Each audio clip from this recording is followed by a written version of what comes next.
Most of my 17-minute drive to the gym are on a 50-mile-per-hour state road that I don't really like biking on. I wanted to see if I can get there without touching the highway. This was supposedly a simple ride to the gym that led to me finding all kinds of routes that you really miss when you drive everywhere. I'm doing this with a Traxxas Explorer Plus that I got a few months back because I live in Pennsylvania where there are many hills and I'm 6'4" and over 300 pounds. So a regular bike was never really gonna happen for me. An e-bike was supposed to be a fun weekend thing. And then I started to think about my gym commute. I drive there 5 to 6 times a week, and I wondered if a bike could replace the drive. I get to skip gas in that 10-15 minute warm up I do on a treadmill or an actual stationary bike. And after I can throttle home when I'm cooked. Now, whether any of it would actually work, I kind of had no idea. But I mapped it out on an app called Commute because Google Maps gives you a very safe bike route by default. It almost added up to an hour to my trip. But Commute lets you tell it what kind of bike you have so it can pick the best route that match what you're trying to do. The whole point of an e-bike is you can travel most places a bike and a car can. So I found an app that accounts for that. So I took my challenge out of my neighborhood and into the world. And one of my favorite e-bike things is what happens at intersections. The walkway signs turns on or a car tells you to go, or maybe you're jaywalking and trying to cross the street before the car comes. Just hit the throttle for a second and you can scoot across fast enough and no car has to wait. And it's easier and feels safer than brute forcing the pedals to pick up speed. After cutting through a neighborhood and hitting a stretch of road where cars are flying by, changed gears, maxed the motor, a couple of close passes, it really was nothing crazy. So right off the road, there's a bike trail that I've driven past maybe 100 times and never really registered. Open, wide fields on both sides, people walking their dogs. It's beautiful, man. This took me about 4 minutes to ride through, making good time. I have been a quarter mile from this every week for almost a decade and didn't know anything about it. I'm going over bridges, weaving through back alleys that I never seen before, and I really need to get my wife an e-bike so I can show her these kind of cool things. And halfway there, something felt off. I kept pedaling and the bike kept moving, but the resistance was lighter than normal. Most e-bikes have 2 ways the motor reads what you're doing. So a torque sensor reads how hard you're pushing the pedals. A cadence sensor reads whether the pedals are spinning at all. So the chain popped off, I'm still moving the pedals, and so the motor kept pushing the bike. I was worried at first that I might have to just throttle back home or maybe ask my wife to pick me up, but it was an easy fix.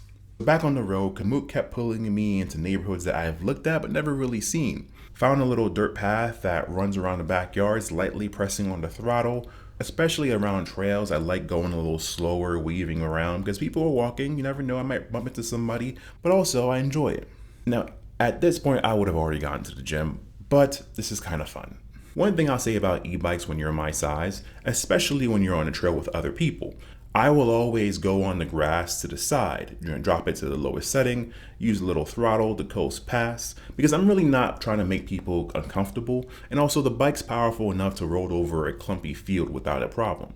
But anyways, I keep going. And I almost missed a tiny path next to a house. Again, you would have never noticed it driving past, maybe even walking. It was so small. But anyways, it leads me down a gravel path. And even though I wanted to make up some time, the gravel did slow me down a little bit, but I have a fat tire e-bike, which is more forgiving for terrains like this. So I then cut across a soccer field with a bunch of kids playing. I swear again, I have never seen this place. How have I never known this field existed? Same rules for the trail, I'm not bothering anyone. And then that field leads me to a neighborhood with long, quiet streets, big trees, gorgeous. Which then leads me to another trail with a bunch of little creeks and looks like a great fishing spot, and I really should bring my dog back here. At this point, I lowered my cadence sensor. I'm just weaving up and down through these trees, going over a little rickety, tight bridge. Looking at the map, I knew I was about 2/3 of the way there, but there was just so much really to look at. Eventually, I saw the light at the end of the tunnel bursting open, and then all of a sudden, boom, it's a huge field. Maybe a park, maybe a reservoir, I don't know, but there's a cool little, pond thingy over there, and I saw a desire path, and I had to just check it out for myself. Again, I am definitely dilly-dallying, but look at this. This is like a movie scene. I want to skip rocks and talk about grandma and grandpa or something like that. I took it all in before getting back on my journey, and I am about a mile away. My e-bike's holding a nice 20 miles per hour uphill against the wind. I'm on the last stretch and I can see the intersection leading to the gym. I pull into the parking lot, a little bit sweaty, but also in a way better mood than I usually am parking here. Took me almost 10 miles in 48 minutes, which again, think about the time that I slowed down to see the sights and fixing my slip chain and also kind of getting lost and overshooting a few turns. But my heart rate was pretty decent compared to driving 17 minutes plus 10 to 12 minutes on a treadmill warming up. So this morning it cost me about 20 extra minutes. But now that I know the route, no detours, no chain drama, I could probably do it in 40 minutes.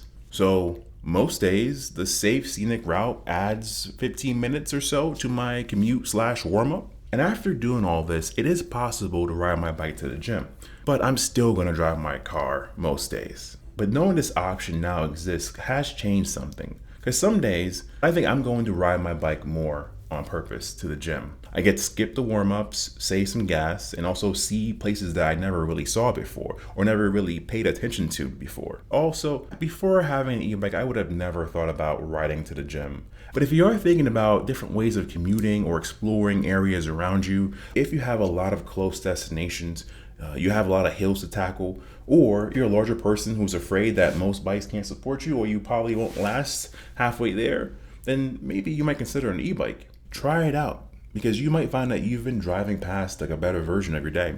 I'll be doing more of these, a review of my Explorer Plus, as well as a guide on picking out the best e-bike, especially if you're a heavier or taller rider. See ya.